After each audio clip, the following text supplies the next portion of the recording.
Hi, everybody. I'm going to be talking today about the strategic, narrative, and tactical choices made by Star, as well as the shifts in the movement throughout time and how they reevaluated and all of that sort of stuff. The sources I use in my section are the Maneri and Gestos article, as well as the Brown article, the Barber article, and the Feinberg article. Just to get that out of the way. So I'm sure that my other classmates have already spoken about this, but one of the main things we have to talk about are the power dynamics within Star and outside of Star that kind of dictate a lot of their choices. So Star was made up primarily of trans folks of color who were sex workers, who didn't have permanent housing, who had suffered from a lot of trauma in their life and had been long-term dealing with houselessness as well as mental illness. And Marsha P. Johnson and Sylvia Rivera had been organizing for a really long time, but due to their positionality and their ability to speak out for themselves and refusal to compromise on their values, a lot of folks didn't respect them within queer organizing spaces, especially white queer organizing spaces. So a lot of their choices were based mostly on survival as well as like urgency. So therefore it was a little bit harder for them to plan long term. Like they would have long term goals, but the connection to get there was kind of limited by their lack of capital and the lack of respect that other folks were paying them.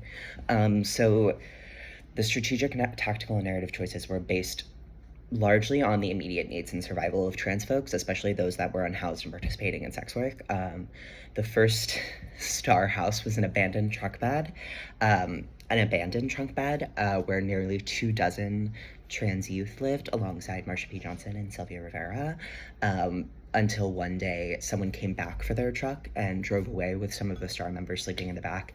Everybody was okay. There were some arrests, but no serious danger. So from there, they kind of had to tap into their community to find more spaces. And the person who found them housing, they went by Bubbles. I forget their full name, but they were connected to organized crime. And one of these people had an abandoned building that they were keeping for some reason and agreed to let Star move in for cheap. And so they tapped into their community and rebuilt this like empty abandoned building with no knowledge. If you can see on the slide, it says Sylvia Rivera was saying, "For queens who don't know shit about nothing, we're just looking for the tools. We're looking at each other. We started taking things apart, putting them back together, and the next thing we knew, the MFR was working."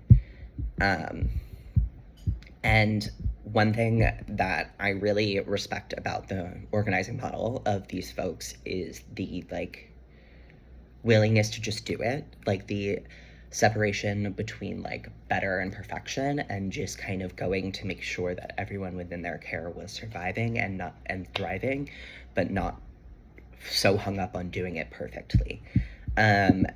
I would say that another really awesome strategical choice that they made was encouraging other grassroots organizations of Star groups. So I believe it was Marsha P. Johnson that was quoted saying, like, what would you tell a young trans person if there's no Star where they live? And she responded with, like, start your own.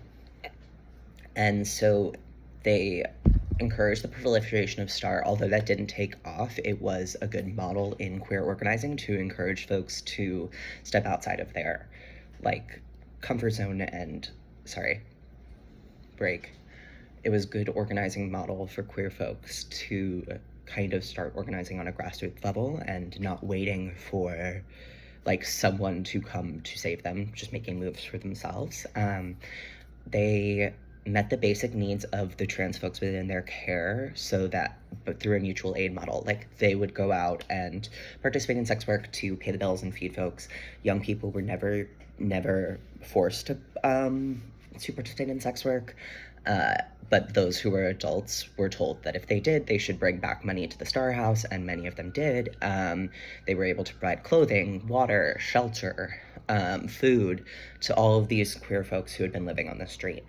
They really, another tactic they tried to engage in was base building and coalition building.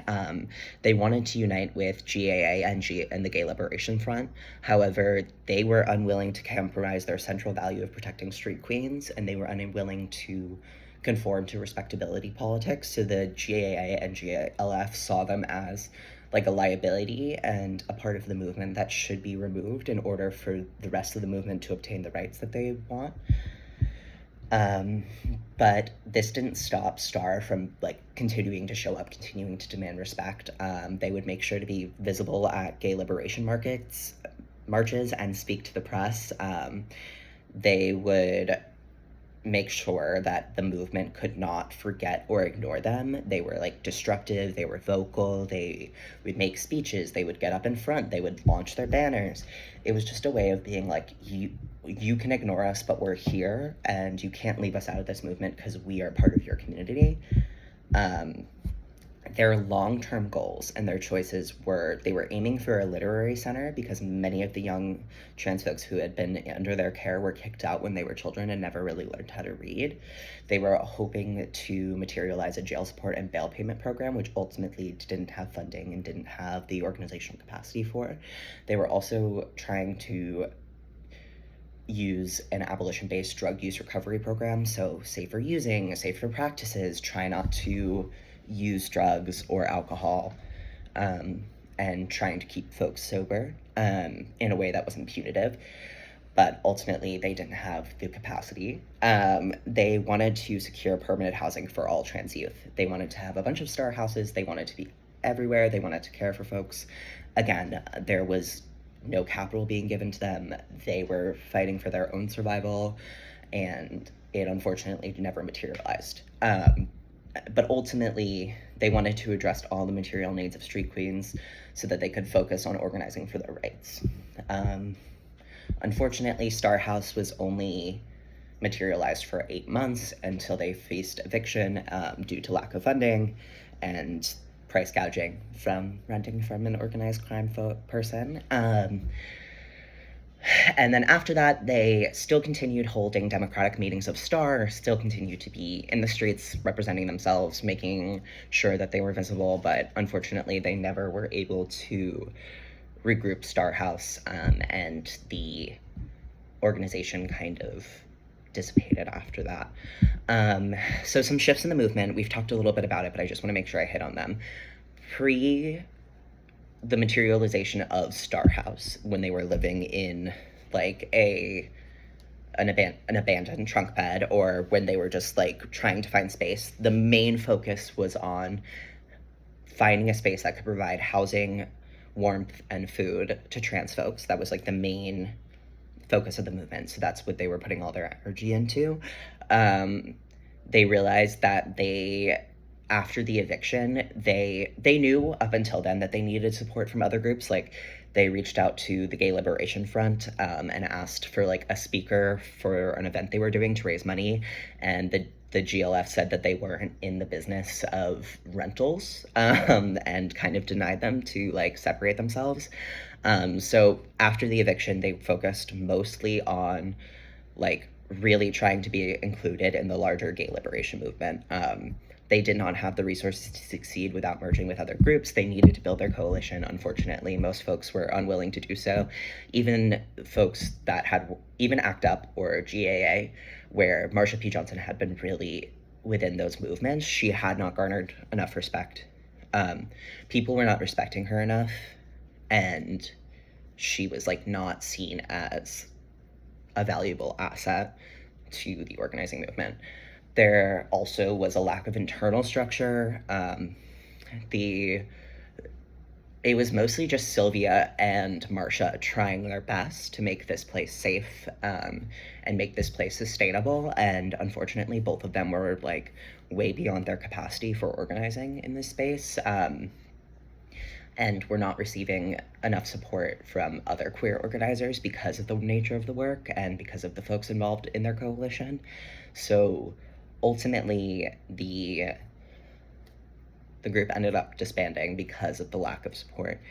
I would also like to point out that although this group wasn't successful in their initial goals, they were successful in visibility, in making sure that trans rights are in the conversation.